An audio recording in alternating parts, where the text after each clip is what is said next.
140 people and 70 football players around, Jeez. Spain.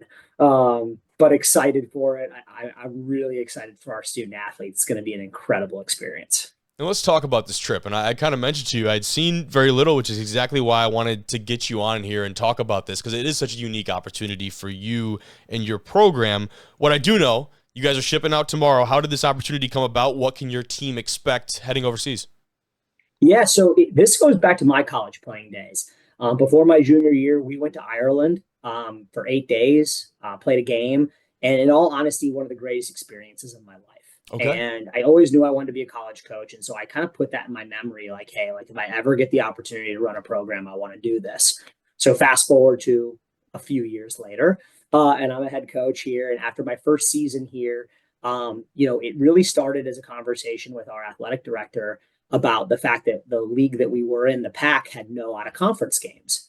And so I was like, okay, well, we can't really control that. But what we can control is going on one of these European trips. The NCAA lets you do it once every 3 years. Hmm. And I said, okay, well, let's get our nose to the grindstone. Let's get working. And working with a company named American Football Worldwide, they take multiple teams over every year, and worked on some options. And I actually brought our captains together who, aren't going on the trip. This was from 2 years ago, but I Yeah. let them pick. I said, hey, you guys know the players better than I. Here's a couple options. You guys tell me what you think would the best trip would be. And they Really? agreed that Spain would be the best trip, and Okay. particularly this kind of route we're taking. So that was about 2 years ago.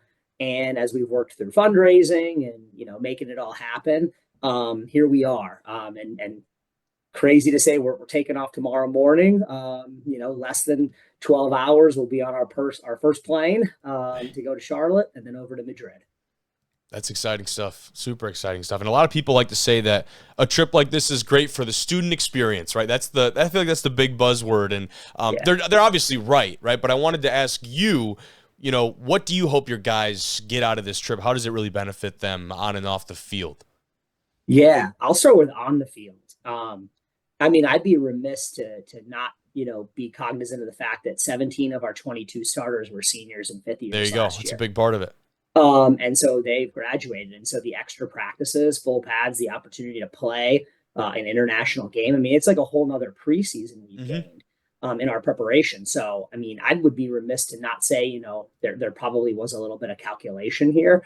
And that opportunity to grow and get better as a team. And, there's a lot of position battles going on right now. So I think from a football standpoint, that's incredible.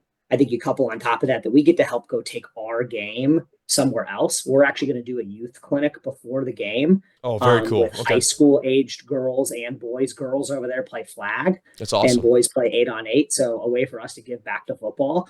And Spain's really excited about American football right now because the NFL is going to Madrid this year, for the first time ever. And so there's this like big excitement about football, American football, I should say, coming over. So I think from a football standpoint, there's just so many awesome opportunities. And then, the student experience side.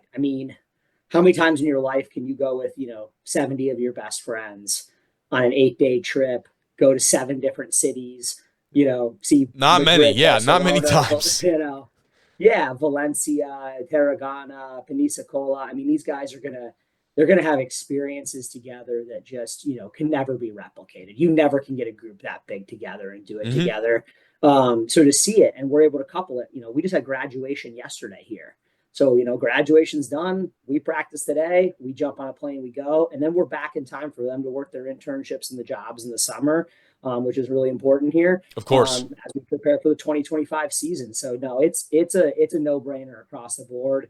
It does take a lot of time and effort and energy, but I'm really excited just to see the excitement, the joy, and the experience our guys are going to have in all facets of it this week.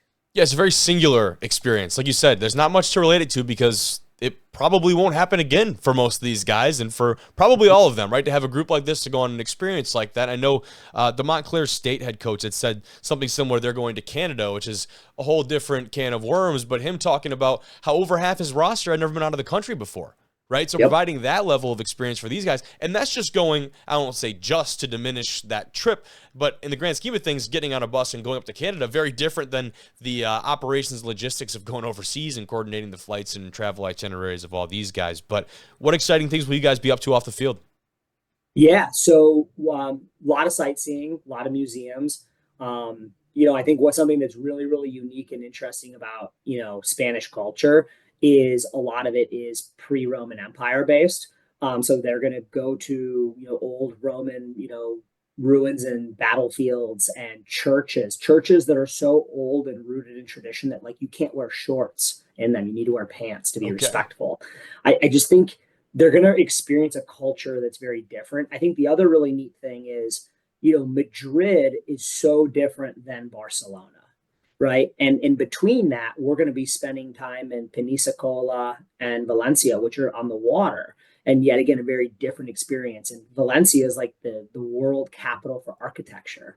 And so they're just going to get to see a lot of different things that, they may never see. And I think when most people go to Spain, they kind of focus on only Madrid and Barcelona. They don't get to kind of see that in between.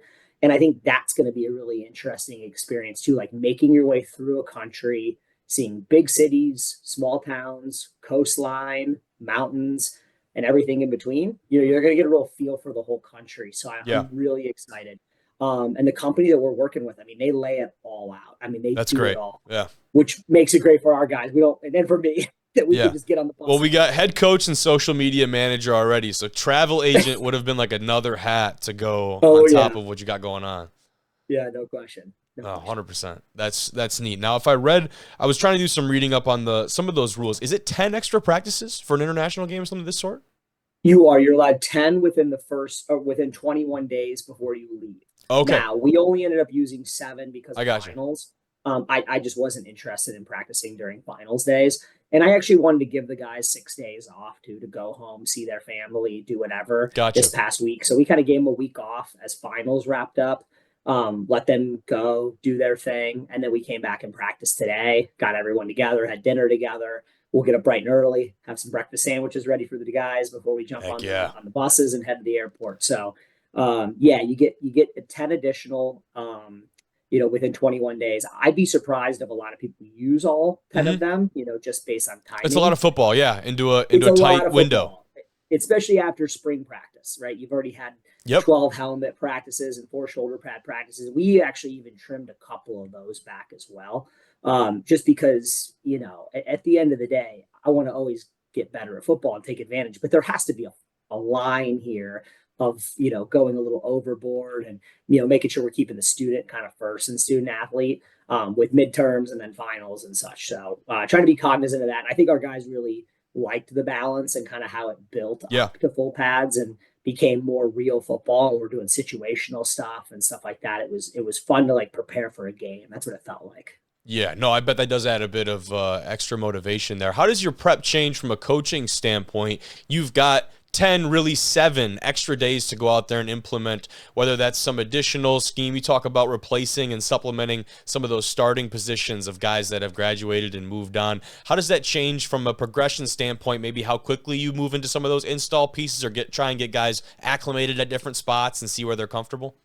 Yeah, I think the most important thing that we did is that we really saturated our guys with situational football. Okay. We were doing goal line, coming out, flipped around, so back against the end zone. We were doing playing second down situations into third, playing Okay. third down situations in the fourth, full special teams. I mean, we really treated it like a game week in a lot of ways, or what we would do in preseason camp. And so then we could coach off of those situations too. Like we're not just running plays to run plays. Like we're really doing it in a way. We still kept it very focused on us. It was us Hmm. versus us. I mean, there's very little film out there to scout. Yeah. We're going to have to adjust. We're going to have to communicate.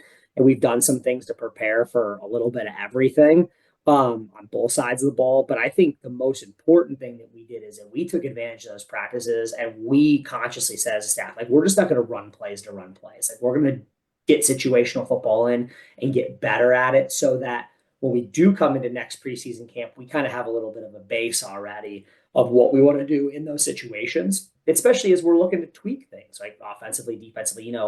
We talk a lot about the people changing. Well, if the people are going to change, sometimes your scheme's got to change too. Hmm.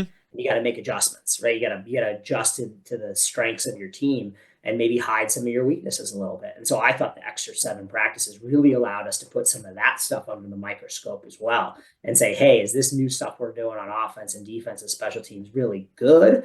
Is it really worth it? Is it good in theory? Is it good on a whiteboard? What's it look like on film? And regardless of the game we play in Spain, like the value in that and being able to Yep. walk into preseason camp with so much more clarity in that piece, man, that's huge. Now we can really focus on the players, on the position battles, on the depth chart as we prepare for our first game against the University of Chicago in 2025.